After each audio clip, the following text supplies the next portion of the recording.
Bonjour à toutes et à tous et bienvenue dans cette édition de Polar 2 en partenariat avec Polaro TV. Un nouvel horaire, un nouveau plateau, un nouvel habillage. C'est le nouveau 20h30 de Polar 2. Les titres, c'est la fin des élections féliciennes, les sociodémocrates en leader au Parlement, tous les résultats dans cette édition. Mais avant de développer cette élection très importante, nous allons revenir à vos nouveaux rendez-vous de l'information de Polar 2. Maintenant sur les chaînes du groupe Polar Télévision, à partir de la semaine prochaine, le premier rendez-vous de l'info sera à 6h30 sur Polar 4, tourné essentiellement sur le Polaro et l'actualité régionale. Également à 6h30, un journal national sur Polar 2 cette fois. Un autre sera à 7h sur l'actualité nationale sur Polar 4. Ensuite, vous aurez rendez-vous à midi pour le 12-13 de Polar 2. Ensuite, tout au long de l'après-midi et en fin de soirée sur les 4 chaînes du groupe public. À 15h, le journal Pop sur Polar 5. À 16h, le journal des technologies sur Polar 4.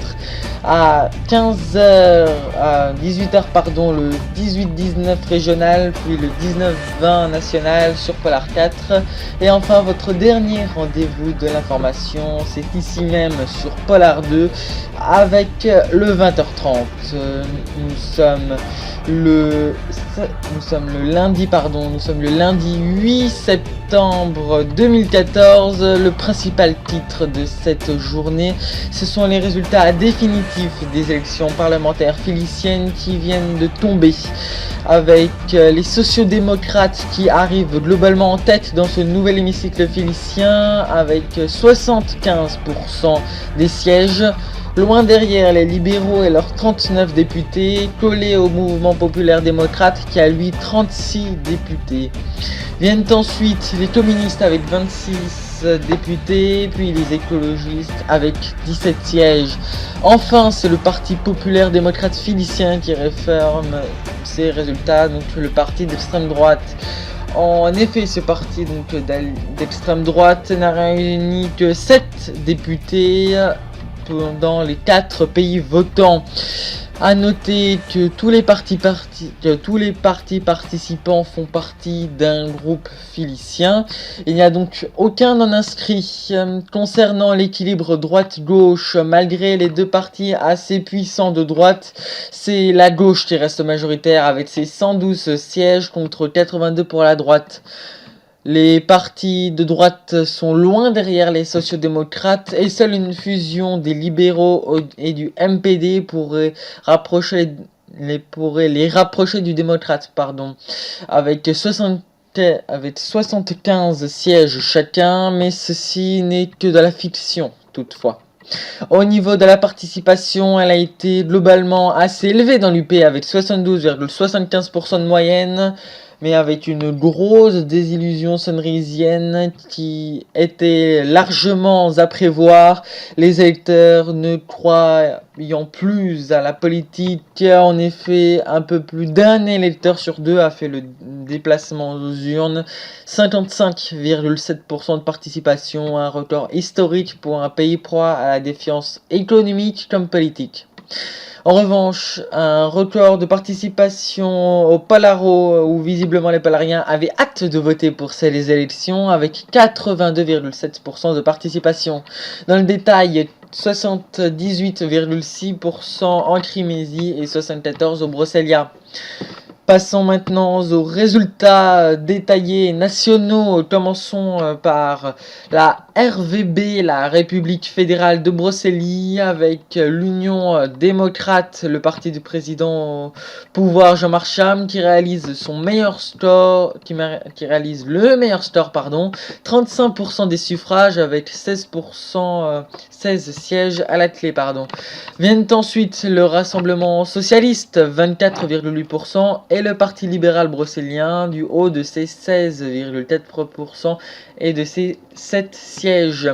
Le mouvement écologiste suit avec 4,8%, et ces 4 sièges. Viennent ensuite le Parti de la Liberté des Peuples avec 4,6% et de sièges.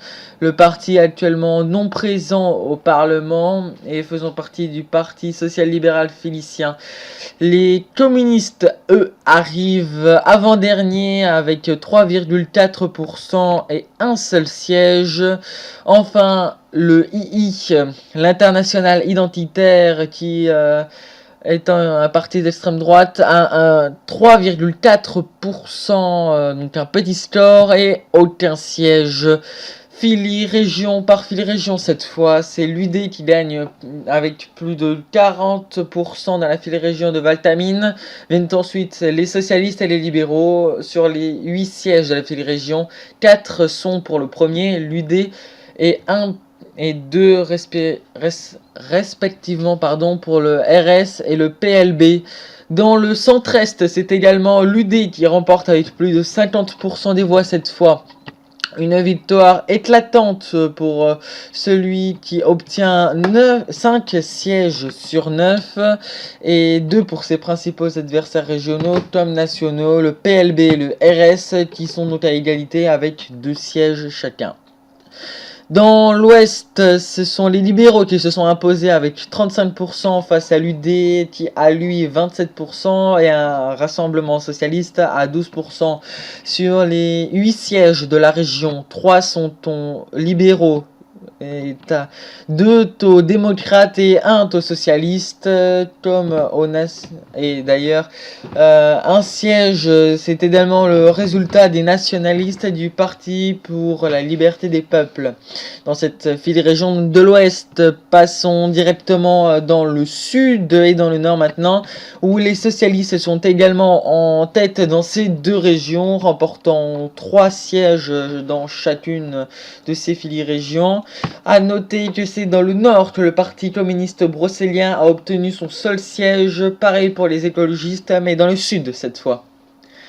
Passons à la Crimée maintenant, et avec la victoire du parti au pouvoir, le Parti socialiste crimésien, qui s'impose avec 31% des suffrages devant les libéraux avec 22,2% des voix et les communistes à 21,8%. Viennent ensuite les écologistes avec 16,8%, puis le centre, un parti libéral qui n'obtient que 8% des sièges. 8% des voix, pardon. Niveau sièges, le Parti socialiste crimésien reste devant avec 17 sièges, mais ce n'est pas le cas des libéraux qui, contrairement au résultat en voix, passent derrière les communistes à un siège près, avec respectivement 12 et 13 sièges chacun. Les écologistes, eux, n'ont que 8 sièges. Le centre, n'en obtient aucun. Au niveau des régions, les socialistes font toujours dans les 30%, mais ce n'est pas pour ça qu'ils remportent toutes les régions. En effet, dans le centre, pour commencer, où les libéraux les dépassent de 11% à 41% des voix, contre 30 toujours pour les socialistes et 16 pour les écologistes. Dans le sud également, les socialistes ne se font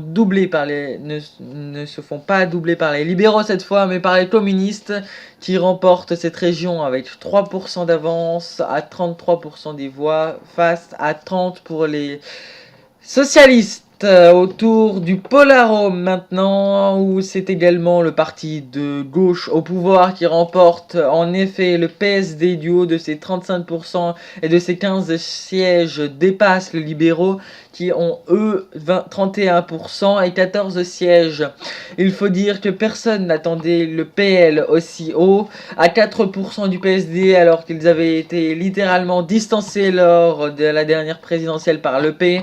Les écologistes, justement, avec 23% et 6 sièges, c'est bas pour un parti qui avait autant de puissance avant, mais c'est moins pire que les estimations qu'il faisait passer sous la barre des 20% à 16% pour les sondages et les sondeurs les moins optimistes.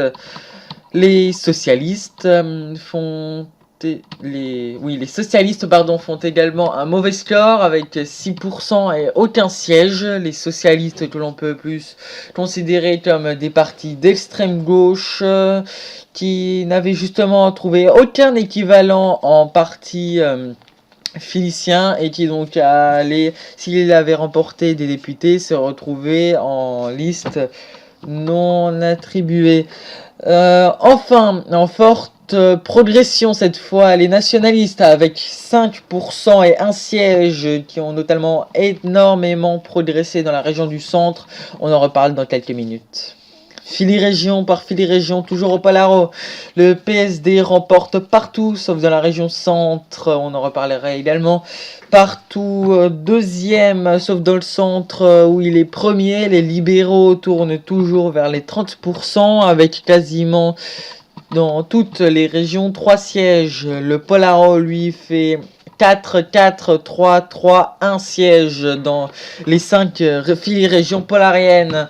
Justement, retournons dans cette région centre où, en plus des 3 partis traditionnels, j'ai presque envie de dire, du Polaro, PSD, Parti libéral et Écologie Polaro, les nationalistes profitent de la montée de l'énervement des populations envers le Sunrise qui plombe une bonne partie de l'économie de la région des Deux Planes, qui fait partie de cette fili-région centre. Les électeurs donnent leur premier siège aux nationalistes, qui est pourtant clairement contre l'UP.